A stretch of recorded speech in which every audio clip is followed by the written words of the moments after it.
And we begin the news in Abuja, the nation's capital, where the controversy surrounding the allegations of sexual harassment against Senate President Godswill Akpabio took a new turn on Wednesday as Akpabio publicly denied the claims, while his accuser, Senator Natasha Akpoti-Oduaghan, formally submitted a petition on the matter. The development unfolded as the Senate resumed plenary after a week-long recess. During the proceedings, Akpabio dismissed the allegations, stating that he has never harassed any woman. He urged Nigerians to allow the legal process to take its course and avoid drawing premature conclusions.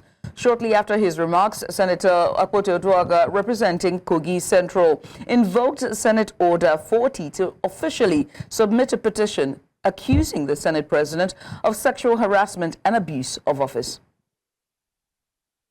While I am aware that the matters are in court, however, I would like to state clearly that at no time did I ever attempt any sexual harassment on the said distinguished Senator Akpoti-Oduaghan or any other woman for that matter. I and my siblings were raised very well by my late single mother. She died in year 2000, through very difficult times, and I therefore have the highest regards for women.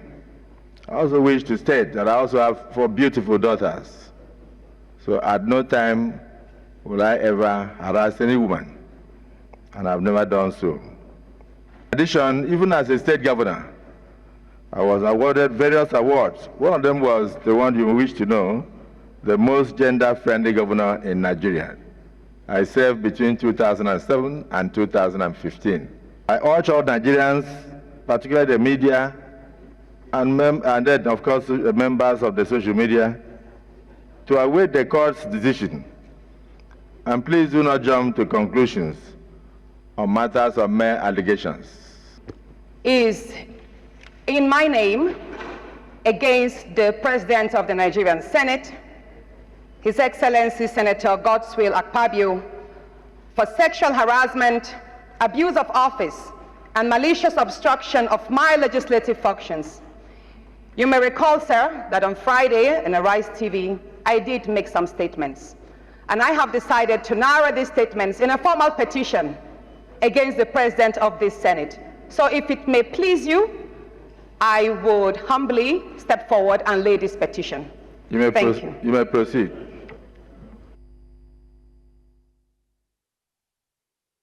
The senator representing Kogi Central has tendered a sexual harassment petition against Senate President Godswill Akpabio on the floor of the upper legislative chamber.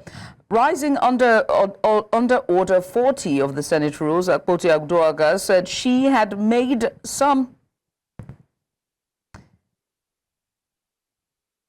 apologies for that. I'm going to take that again. Rising under Order 40 of the Senate rules, Akpoti-Oduaghan said she had made some comments on national television bordering on alleged sexual harassment by Akpabio and had decided to table the same as a petition before the Senate. Akpabio asked the senator to proceed with the petition. The issue before us today is the issue of an alleged misconduct of one of our distinguished senators on the floor of the Senate. And there are rules that guide such conduct and such behavior. It is not subject to any court outside this committee. And so we do not actually pay much reference. Those are scenes we showed you earlier from the Committee on Ethics during their hearing. Now, still on the rumble in the Senate, Federal High Court in Abuja has halted the Senate Committee on Ethics, Privileges and Public Petitions from disciplining Senator Natasha Akpoti-Oduaghan of Kogi Central. Presiding Judge Obiora Ogwatu issued the order on Tuesday following an expedite application filed by Akpoti-Oduaghan's counsel. The ruling comes after her February 28th clash with Senate President Godswill Akpabio over seat allocation. Akpoti-Uduaghan has repeatedly raised a point of order despite being overruled. News Central's Joshua Marai has an update. A Federal High Court in Abuja, presided over by Justice Obiora Egwatu, has stopped the Senate Committee on Ethics from taking disciplinary action against Senator Natasha Akpoti-Uduaghan. The court granted an interim injunction preventing the committee from investigating her over the events at the February 20th plenary and ordered that legal documents be served through the clerk of the National Assembly or published in national newspapers. The court also ordered the Senate to respond within the next 72 hours on why a permanent injunction should not be issued, as the ruling is based on the 1999 Constitution, Senate Standing Orders, and the Legislative Houses Act. But Wednesday's plenary also witnessed a protest outside the Senate by marchers sympathetic to Senator Akpoti-Uduaghan's cause, waving banners and asking that justice be served in light of the allegations she has made.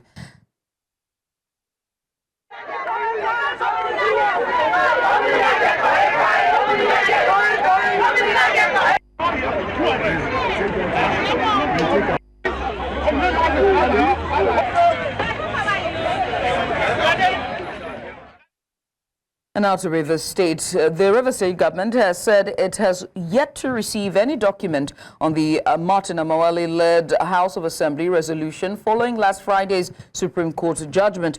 The Speaker, Martin Amawale, in a letter addressed to the Rivers State Governor, Siminalayi Fubara, on Monday requested Fubara to present the 2025 appropriation bill to the House within 48 hours. But in a statement on Wednesday, the Secretary to the Rivers State Government, and that's Dr. Tammy Dana Gogo, maintained that the Governor has yet to receive the letter, saying that the state government heard of the purported deadline on social media.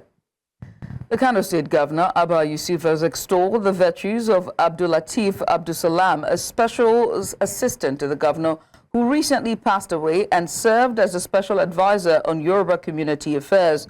The governor, in a condolence visit to Jaba community in the Ngongo local government area of the state, led a high-powered state delegation to commiserate with the family of the bereaved. He described the death of Abdusalam as a profound loss, not just to his immediate family, but to the entire state and the people of the state. That all these years, Alhaji Abdusalam has never come to us to ask for his own personal, because he has never, to God Almighty, he has never. Anytime you see his memo or you see him in person, the issue is my people, Your Excellency, my people, Your Excellency. We lack this, we lack that. Please help us do this, do this. In my community, do this. Your Excellency, I want to bring leaders, I want to do this, please do this. But never, ever his own interest, personally. Governor of Lagos State, Babajide Sanwo-Olu, says the construction of the new First Bank headquarters will create numerous job opportunities for the residents of the state. Mr. Sanwo-Olu, who was speaking at the groundbreaking ceremony for the new headquarters of the bank at the Eco-Atlantic City. Also speaking at the ceremony, the governor of Ogun State, Dapo Abiodun, affirmed that the groundbreaking ceremony was an indication of investor confidence in Nigeria. That's for them. They're not going to bring somebody from Ghana or from Ethiopia. These are Lagosians. You know, they can come from other parts of the country, but they are Lagosians. 1,000 people be working here. That is how you grow the social economic development. That's what it is. Once you do development like this, the building are not just going to happen overnight. They're going to be suppliers. They're going to be sand sellers. They're going to be cement sellers. You know, they're going to be block makers. So that's how economy grows. Do you understand? That's how economy grows. So small businesses will flourish. You know, people will buy solar panel. People will buy air conditioning. That's how economy grows. So they will make money and they will have, you know, businesses, you know, flourish. People will see development and they can do something else with the revenues and the resources that comes with. That's. And there is no better testimonial to the fact that there's investor confidence than what is happening here today. And I think this is good signaling for the rest of the world that there is indeed a renewed hope in Nigeria under the leadership of our President Bola Ahmed Tinubu. There is a renewed hope and a new Nigeria in the making. So when you begin to say that the first indicator of economic improvement is construction, because with construction comes employment, job creation. That is what we are witnessing today. So I'm extremely excited. I'm happy for First Bank. I'm happy that I'm here to witness this economic indicator that's happening, as you see it happening here in Lagos. Let's go on a short break, shall we? When we return, in a major commitment to media excellence, News Central TV expands its reach with official launch on DSTV, or rather on GoTV. We have the details just after the break. Join us again. Nigeria's oldest bank, First Bank, held a groundbreaking ceremony for its new green certified iconic head office building at Eco-Atlantic City, Lagos. The 40-story building project, designed to be the tallest building in Nigeria, will be an engineering and environmental delight due to its technological, advanced, eco-friendly and sophisticated construction, which would set a new standard for the financial services sector in Africa.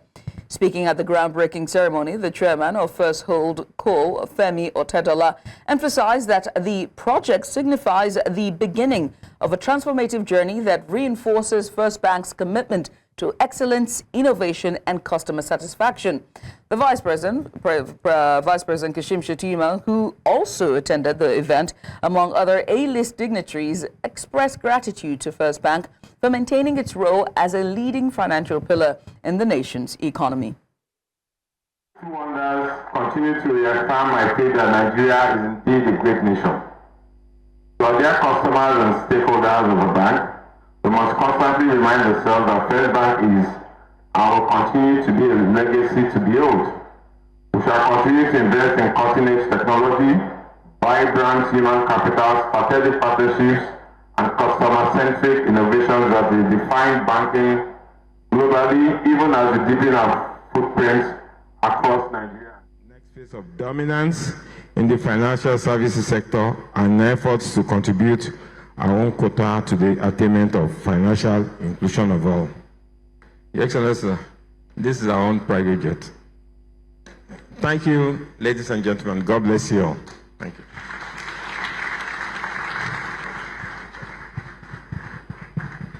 Go on, put your hands together for our chairman, ladies and gentlemen.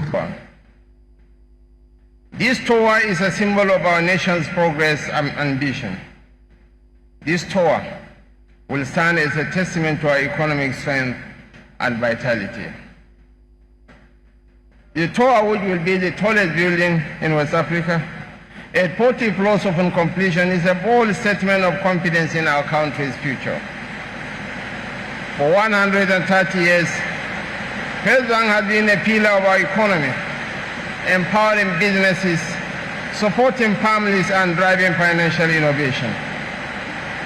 First Bank has extended its reach from Lagos to London, Beijing, and around major financial centers worldwide, proudly flying Nigeria's flag on the global stage. This tour, with the Ramadan season entering day 4, residents of Kano State have lauded the drop in food prices, saying that this will ease fasting activities during the holy month.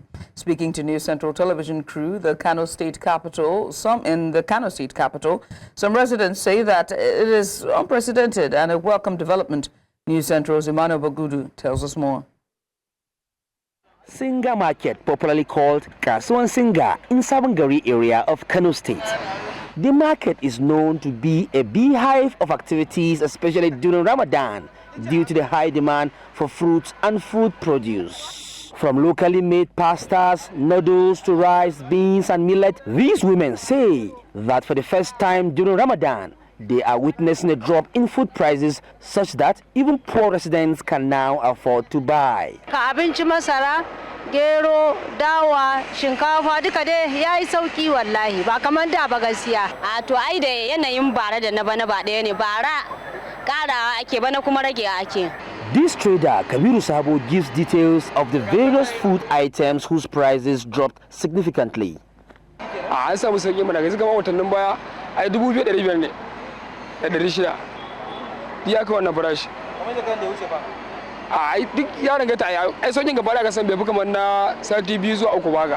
leaders of the market who claim to have spent over 30 years as traders say that this is the first time Kano is witnessing a drop in food prices during the holy month.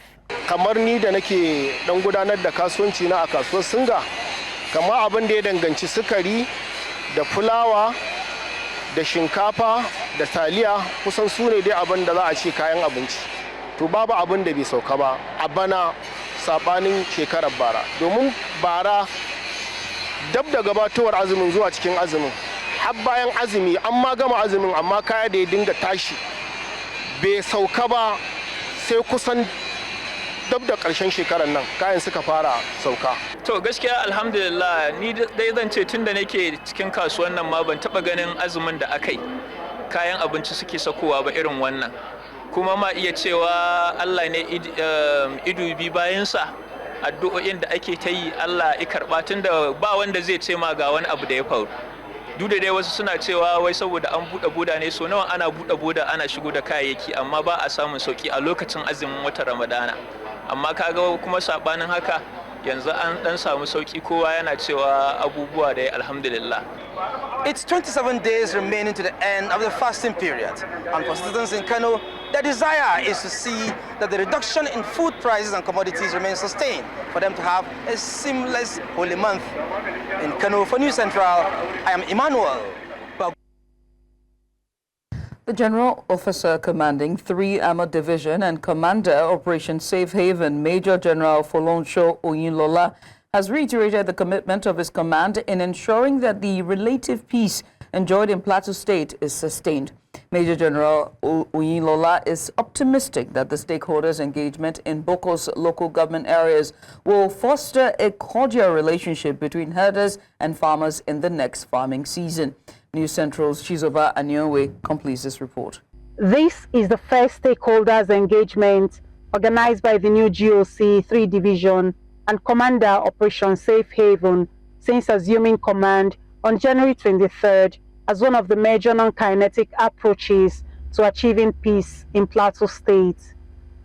Noting the importance of peace in every given society, the army boss in the state maintains that peace is very key for economic activities to thrive. Let me begin this address by reiterating that security remains the bedrock of any society's progress, without which economic activities, including farming and herding, cannot thrive. We must continue to embrace dialogue over violence, forgiveness over vengeance, and cooperation over division. To help improve security on the plateau, the state government urged security agencies to ensure that criminals are treated as such to serve as deterrent to others. A criminal is a criminal. Criminality does not have religion. Criminality does not have tribe. All criminals must be dealt with the same way. The same law will apply on everybody that is a criminal. Other key state actors at the event also shared their thoughts. There should be an interface between people at the border, the Mushere, Tangur, and the neighboring district in Mangu, so they will identify those that are perpetrating this heinous act. The bottom line is non-violent conflict resolution. Please never ever take the law into your hands. Let us try to resolve it first at our levels with our local leaders and keep escalating gradually until we get justice. Participants remain hopeful that their contributions will see the light of the day. Where we share boundary with Nasarawa State and Kaduna State, at times there are influx of strange herdsmen who cause more harm than the indigenous herders that we have. What we are dealing with now is the issue of kidnapping and movement of large number of cows, what we used to call hot grazing. We are appealing, sir, for outposts in Kacham, sir, because it's the narrow way of those people.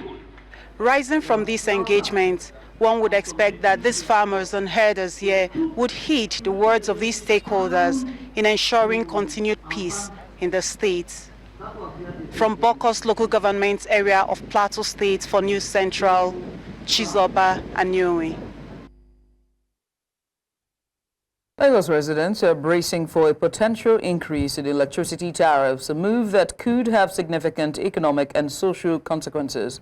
The proposed hike seeks to align tariffs for customers in the Band B and C categories with the 206 naira per kilowatt rate paid by Band A customers, who make up approximately 15% of the total 12.82 million power consumers nationwide. The proposed hike, which is expected to take effect soon, has sparked reactions from consumers, business owners, and economic analysts. News Central's Bettina Nweli reports. The Nigerian Electricity Regulatory Commission, NERC, is reportedly considering an upward review of power tariffs, citing rising operational costs, inflation, and the depreciation of the naira as key reasons for the adjustment. If implemented, Lagos residents could see their electricity bills increase, a burden many say they cannot afford in an already struggling economy. The electricity is not even constant, and it's supposed to be part of the social amenities we're supposed to enjoy as a Nigerian.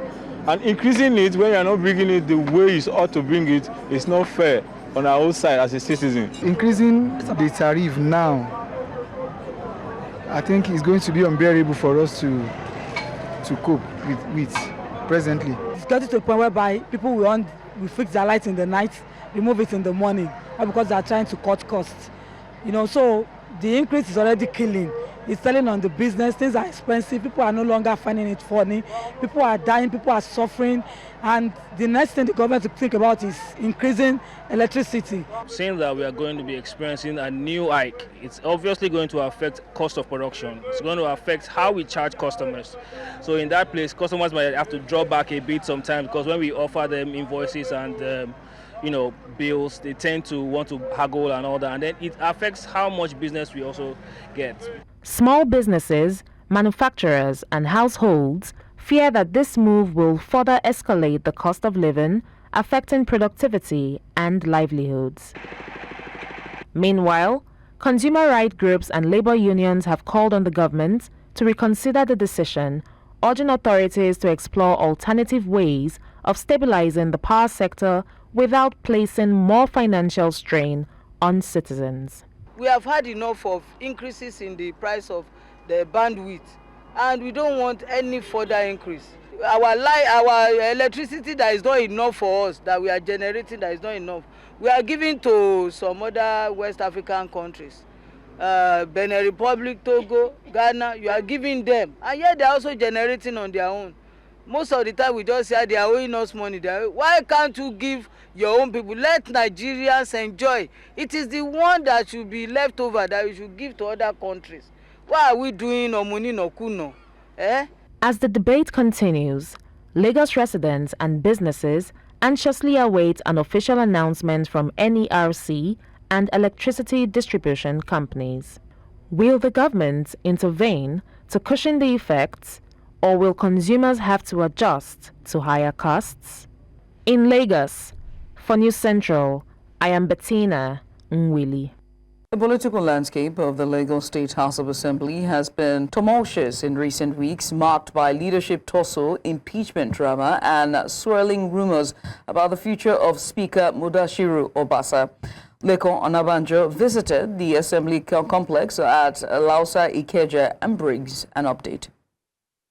It's about 2:15 West African time, and we have been standing in front of the Lagos State House of Assembly. Actually, we've been here for over 3 hours to see if there's going to be a difference in the activities that we've seen play out right here at the complex, that is the Lagos State House of Assembly. But so far, so good. Business has gone on as usual. We've not seen any form of activity suggesting that there's going to be a plenary session right here. All we've noticed is that the armored personnel carrier Speaker and other security details who have been stationed here are still right here, keeping the sanctity and the peace of this particular environment. But of course, we spoke with one of the security details who actually told us that he cannot confirm that there would be any sort of legislative sitting today. Before today, the APC spokesman, that is Sheye Oladejo, said that there is no truth to the speculation that the Speaker of the Lagos State House of Assembly, Obasa, would be stepping down, as that was not part of the agreement signed when the party members and the leadership of the APC had some sort of a meeting to settle the disagreements that brewed within the lawmakers right here at the State Assembly. So we'll just have to keep you abreast of the situation probably in the coming days to know what will be the next steps that probably the State Assembly Speaker and other lawmakers will be taking as regards the political crisis that we've seen play out at the Lagos State House of Assembly. In Lagos for News Central, Lekon Onobanjo. And you're welcome back. Dozens of people have been killed or injured in an artillery shelling at the Abu Shak displacement camp in Al Fasher, the capital of Sudan's North Darfur state. The camp, which houses more than 500,000 displaced people, is located in the northern part of Al Fasher and has been subjected to daily shelling by the paramilitary Rapid Support Forces, RSF, leading to the displacement of about 70% of its residents. Thousands of homes, water sources, and medical facilities have also been destroyed. The Abu Shak camp's media officer put the number of dead or injured at more than 80.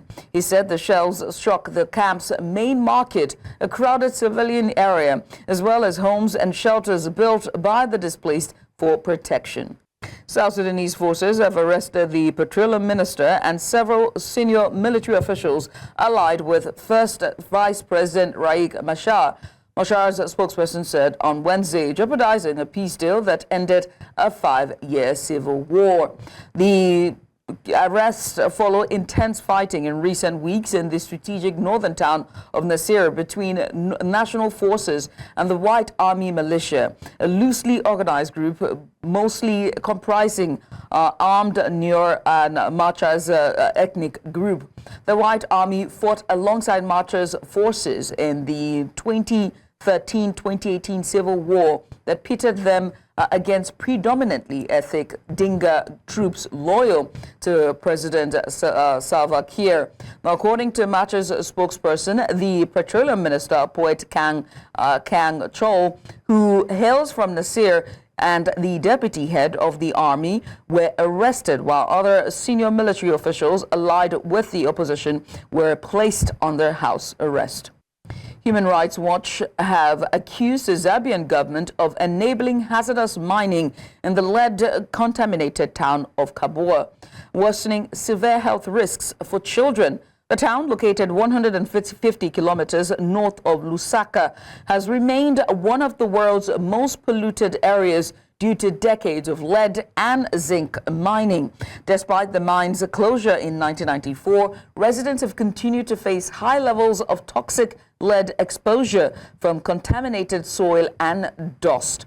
The Human Rights Watch has reported that authorities have issued mining licenses to South African, Chinese, and local firms, allowing lead waste extraction at the cost of children's health. The organization has urged the government to revoke permits and clean up pollution. Reporters reveal that 95% of children near the mine have elevated blood lead levels, with half requiring urgent medical attention. And off to South Africa, where the President Cyril Ramaphosa has hosted Mozambique's President Daniel Chapo for a one-on-one meeting at the official residence of the President in Cape Town. The President of Mozambique, President Chapo, is the recently inaugurated President of the Republic, which is a close partner and immediate neighbor of South Africa. The visit aims to strengthen political cooperation at the bilateral, regional, continental, and global levels. Currently, it is estimated that South African companies have invested between 155 billion rand and 175 billion rand, creating more than 42,000 job opportunities. Several key South African companies recently established the South African Chamber of Commerce, promoting trade and investment between the two nations. Mozambique is also a vital energy security partner for South Africa. News Central's Bongani Ziziba has more. This marks a pivotal point in both his administration and the history of bilateral relations between these two neighboring nations. It's a real pleasure to welcome President of Mozambique, President Chapo, to South Africa on a working visit. We have come together to continue strengthening the bonds between our two countries, and we've had extensive discussions between the two of us on how those bonds between Mozambique and South Africa can be further strengthened.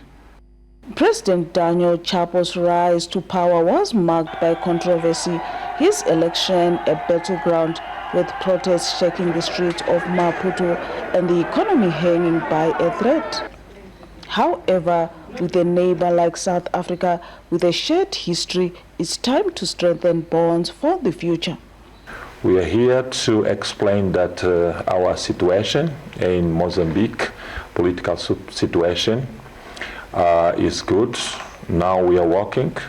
For example, tomorrow we'll be together with the political party opposition to signature agreement to talk about our country, about many things, about decentralization, and at the same time we're talking about our electoral law in Mozambique. This meeting, a vision emerges, one of economic rejuvenation and political stability, and it extends beyond borders, rooted in its shared struggles and aspirations. We are thinking about one-stop border and Maputo corridor, because you know that we have many tracks from South Africa to Mozambique and Mozambique to South Africa. The history of these two nations is intertwined, marked by mutual support during times of hardship. Yet, despite connection, Mozambique has often stood under a shadow of political unrest. Its economy at the brink of collapse, but this visit, however, breathes life into the hope of the partnership. Mozambique creates sustainable opportunities through trade, infrastructure, and significantly energy partnership. It's a vital energy partner for South Africa. And this meeting is a promise for both nations that economic cooperation can transcend political divides. Both nations stand not only for their nations, but for a brighter future, one that thrives on collaboration, understanding, and peace. In Johannesburg, for News Central, Bongani Sizip. President Donald Trump has delivered a combative address to Congress, marking his first since regaining power. He framed the speech as a victory lap, touting his rapid changes to U.S. policy, but his remarks were met with partisan backlash. Trump's agenda, which includes controversial tariffs, government cuts, and aggressive foreign policy, has stirred opposition within both parties. The president faced protests from Democratic lawmakers, with some leaving the chamber in dissent. In particular, Rep. Al Green was escorted out of the chamber after shouting at the president, while Senator Elisa Slotkin criticized Trump's foreign policy, suggesting he lacked belief in America's exceptionalism. Now, Trump continued to emphasize culture war issues, targeting policies on affirmative action and transgender rights, while promoting economic reforms.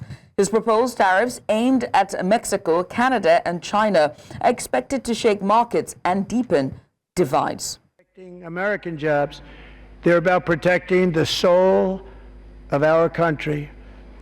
Tariffs are about making America rich again and making America great again, and it's happening, and it will happen rather quickly. There'll be a little disturbance, but we're okay with that. It won't be much. No, you're not. Oh. The territory to the immediate south of our border is now dominated entirely by criminal cartels that murder, rape, torture, and exercise total control. They have total control over a whole nation, posing a grave threat to our national security. The cartels are waging war in America, and it's time for America to wage war on the cartels, which we are doing. Chile's Interior Minister Caroline Toja has resigned to run for president in November's elections. Toja, a member of the left-wing Party for Democracy, handed over her portfolio to Alvaro Alessandre and also the president, Gabriel Boric, who is barred from seeking re-election, praised Toja as a champion of his agenda and urged the left to unite behind a single candidate.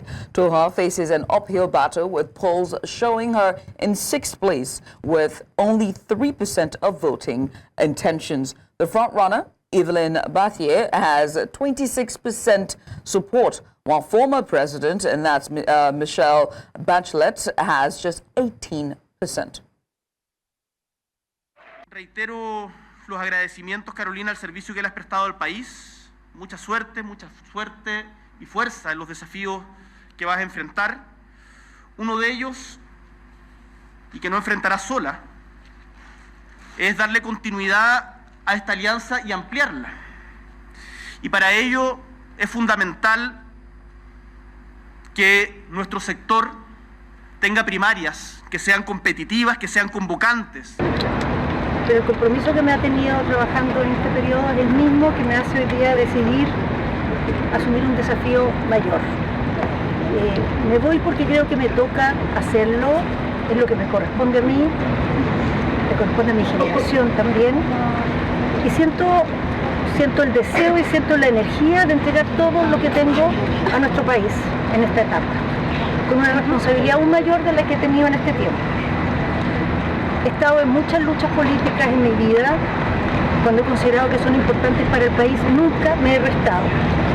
Y ha llegado el momento de emprender otra lucha política, que es postular a la presidencia de la República.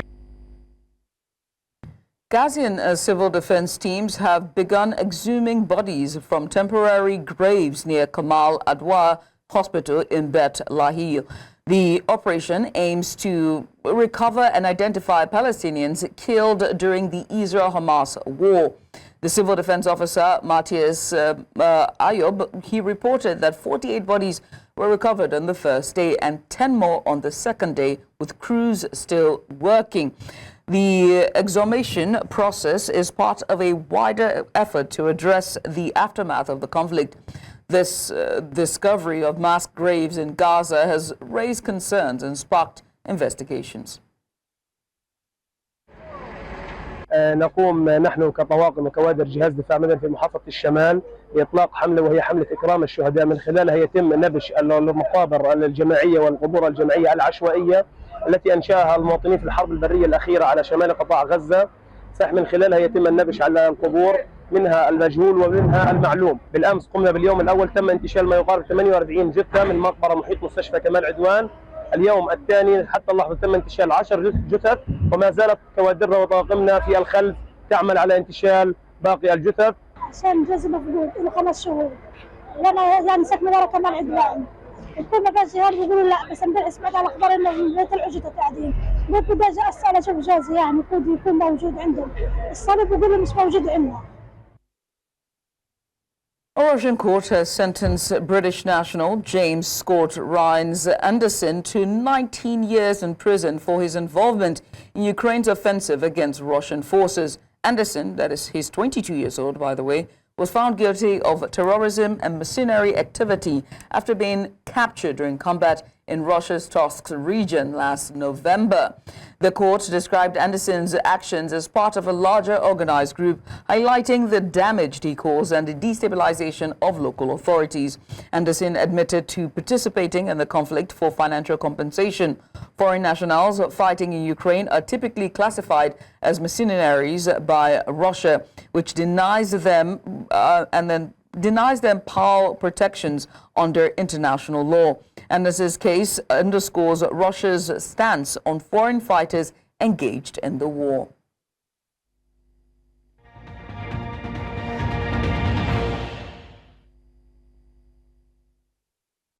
Nigeria has officially joined the European Bank for Reconstruction and Development as it marks the 77th shareholder, marking it its 77th shareholder, which is a historic milestone. This membership follows the bank's 2023 decision to expand operations to sub-Saharan Africa and Iraq. Once the amendment enabling this expansion takes effect, Nigeria could gain recipient country status, granting access to the bank's financial resources and policy support. Nigeria's Finance Minister, Wale Edun, has emphasized the partnership's alignment with the country's economic reform agenda. The bank's president hailed Nigeria's membership as a landmark, highlighting its potential to foster private sector growth and sustainable development in Africa's most populous nation. And that's all we can take at this hour. Remember that you can always send us your eyewitness report to the WhatsApp number now showing on the screen. And while you're at it, make sure to follow us on social media. We're at News Central TV. You can watch News Central live on DSTV channel 422. We are on GoTV channel 23. We're also on Star Times channel 274. Find us on Avo TV. And we're streaming live on YouTube. Many thanks for watching. I am Judith TV. Bye for now.